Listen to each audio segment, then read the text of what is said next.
ప్రభువైన యేసుక్రీస్తు నంపేట వందనాలండి. ఈరోజు దేవుని వాగ్దానం చూద్దామండి.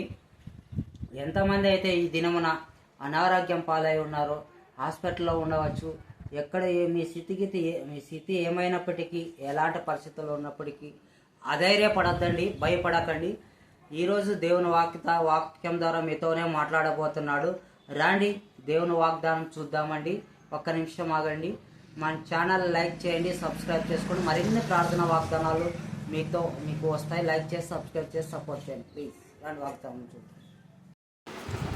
యెహోవా తన పరిశుద్ధాలయములో ఉన్నాడు. యెహోవా సింహాసనము ఆకాశమందు, అది ఆయన నరులను కనులారా చూచుచున్నాడు. తన కనుదృష్టి చేత ఆయన వారిని పరిశీలించుచున్నాడు.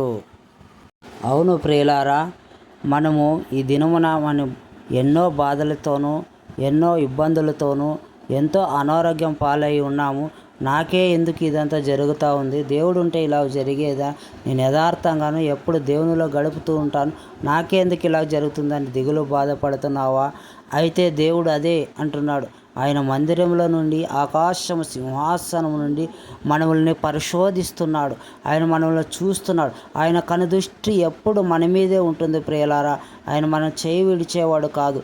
ఆయన కనుదృష్టి అయితే ప్రియులారా, అలనాడు యోబు శోధించబడినప్పుడు యోబును చేయి విడవలేదు. దావీదు శోధింపబడిన ఎమ్మడ సువర్ణ వర్ణం వల్ల నిన్ను కనపడెదును అంటున్నాడు ప్రియులారా. అలా విశ్వాసం, దృఢమైన నమ్మకం కలిగి మనము జీవించాలి. దేవుడు మనములను చూసి, దేవుడు మన విశ్వాసమును బట్టి, అలనాడు యోబు విశ్వాసమును బట్టి తనకున్న సమస్తమును రెట్టింపు చేసినట్లు జీవితంలో కూడా గొప్ప కార్యముల చేత ఆశీర్వదించాడు.